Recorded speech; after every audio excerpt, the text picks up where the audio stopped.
Cincinnati Bengals. Do we have a consensus pick here? I believe we do. Me and Craig both have A.J. Green, the wide receiver from Georgia, going to the Cincinnati Bengals. In my opinion, I don't think that the Bengals are in dire need of a wide receiver right now. They need pass catchers and guys to move the ball down the field, but I think this is really a pick just based on his athletic ability and what he brings to the table. I think this guy has Calvin Johnson type tangibles and can go out there and really make an impact for the Bengals right away. And also with this whole Carson Palmer thing that's going on, I think it'll remain to be unseen whether or not the Bengals decide to move on from Carson Palmer or force him into retirement. But taking a big-time wide receiver like this really is investing in your passing game and showing Carson Palmer you're willing to put the pieces together to be a winning team. I think it might be a little too late for Carson Palmer. I think his days in Cincinnati are done and over with. Although head coach, he's a little more lenient than he is with Chad Ochocinco, as we've seen time and time again. Chad Ochocinco, he says one word and they're ready to punt him right out of Cincinnati. Carson Palmer repeatedly says he wants out and they're holding on for dear life. A.J. Green is by far the number one receiver.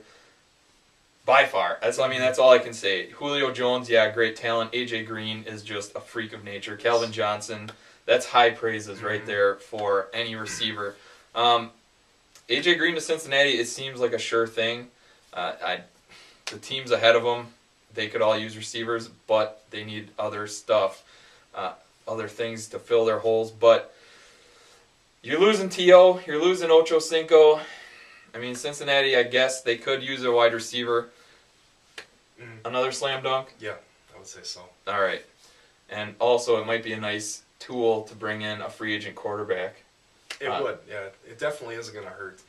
My personal opinion on the whole Carson Palmer situation, I think we see it season in, season out with the Cincinnati Bengals with players, just being unfocused, disgruntled. I think it takes the showing from the front office that they're willing to win. Yeah. And that's what happened the first time when it was Chad Johnson was, saying he didn't want to come back. It just took, a recommitment at least in terms of words to bring him back. And I think that a pick like this would do that to Carson Palmer. The Bengals need a revamp from the very top. Till that happens, it is going to be a complete mess in Cincinnati. Bengals, off the clock. Cardinals, welcome to the show. Who do you got? Arizona coming off a huge playoff push all the way down to Squadouche. Well, fortunately for the Arizona Cardinals, they play in the NFC West, which means that they've only finished 2-3 games out of the playoff hunt last year. Right. With that, I think that they're going to take what I said before was going to be the slam dunk of the draft, Von Miller.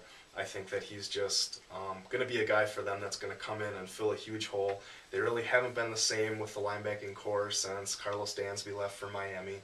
He's just going to come in there and I think make their defense more well-rounded and really be a piece that can help them push for the division championship this season. Do you see Von Miller pushing for Defensive Player of the Year? He very well could. Yeah, I agree. And especially with how sloppy the NFC West is, he's got 2 games against St. Louis, 2 games against Seattle, 2 games against San Francisco. So he's going to get his opportunities to shine against those weaker teams. Agreed. I have my second quarterback coming off the board. I have Blaine Gabbert going to Arizona. Complete scramble for the Cardinals looking for a quarterback. They're pulling strings, trying to find the right fit. I agreed with everything you said earlier about Gabbert. Strong arm. Seems pro-ready, or the most pro-ready in this draft. Will it help Arizona throwing a rookie in there? I think so. I mean, losing Bolden hurts a ton, but Gabbert's used to throwing the ball all over the place. Yeah, and I can definitely see Arizona going with a quarterback, just because, like you said, the free agent route, I think, is really pulling at straws for them. Yes. They've tried it in the past, really hasn't panned out with Derek Anderson. Last year they just had a carousel of, who didn't play quarterback for them? So right, and at least they're done with the Matt Leinart project. Thank goodness. Now, do you see Gabbert as more of a home run than Matt Leinart? A lot of people were high on Matt Leinart coming out of college. A lot of people are high on Blaine Gabbert right now.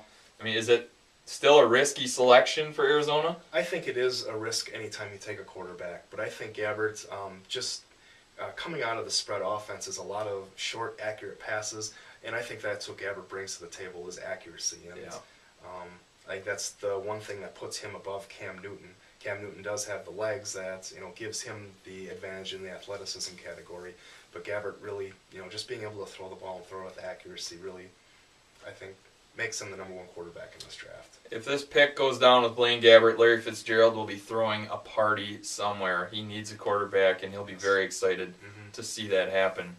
Cardinals off the clock. Cleveland Browns, welcome. Here we go. What do you have for the Cleveland Browns? Here I got my number one big board guy going, Nick Fairley, defensive tackle from Auburn. Cleveland, another team with a lot of holes. I think they're just going to really look for the best player out there. I think at this point, he should be at the top of the big boards for all the top 10 teams. So if he was able to fall that far, I really think he's the guy that you got to snatch.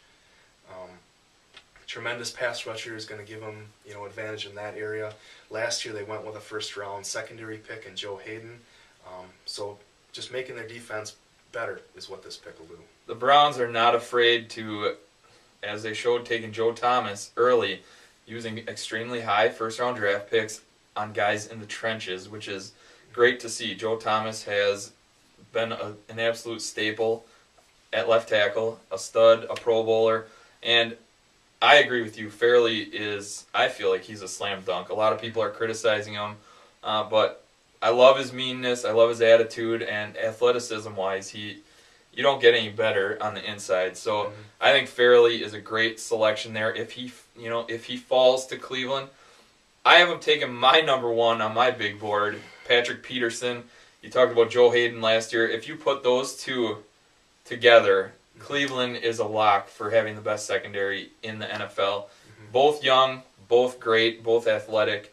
I think Patrick Peterson would be a phenomenal fit for Cleveland. Yeah, I think either way you look at it, I think Cleveland is going to go defense, with the one exception of if A.J. Green falls to Cleveland.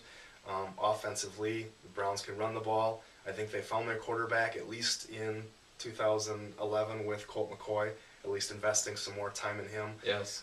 So if A.J. Green falls, give him a weapon there, but otherwise keep retooling that defense, because I don't really think the Browns are going to be that far away, especially with how defensive savvy the AFC North is. Exactly. Cleveland, you're going to get better with either one of those picks off the board. San Francisco, this is a big draft for Jim Harbaugh. It is. It's a huge draft, first-year head coach. Some gaping holes to fill. Where do you think they go? I think that the glaring weakness from the San Francisco 49ers last year was their pass defense. I think that they struggled there and were unable to really lock down games because they were unable to stop teams from passing on them late in the game. With that, if Patrick Peterson is off the board, which I think he's going to within the first 6 picks before him, I think they're going to go the cornerback route and take Prince Amukamara out of Nebraska. Basically just solidify that secondary. I think that if either Prince comes in or Patrick comes in, I think they're going to start right away, opposite of Nate Clements. Really solidify their secondary. In most drafts, Prince, any other year without a Patrick Peterson in there, would be the number one cornerback on anyone's big board. You have a guy like Patrick Peterson who doesn't come along very often, obviously pushes Prince down, but not by too much. So it's a phenomenal pick for anyone who needs cornerback help. Now, you talked about the 49ers having secondary difficulties, couldn't really lock anyone down. I have the 49ers going with Robert Quinn, North Carolina. Fast off the edges. I think a pass rush will help their secondary out, as we've seen numerous times from any other team. So I have the 49ers going D-end, kind of that inside linebacker, or outside linebacker D-end, kind of freak athlete, kind of throwing them in there. Robert Quinn, North Carolina, good speed, good athleticism, will help that pass rush. Yeah, I wouldn't be surprised the least to see a defensive end come off the board, starting with the 7th pick. Really, you're going to see through the 7th through probably the 20th pick a lot of defensive ends come off the board. I think right here you're really getting into a lot of the meat of the first-round draft, which is the defensive end position. I mean, you're looking at Robert Quinn. His stock has really risen a lot lately with Bowers having that offseason Yep. knee surgery.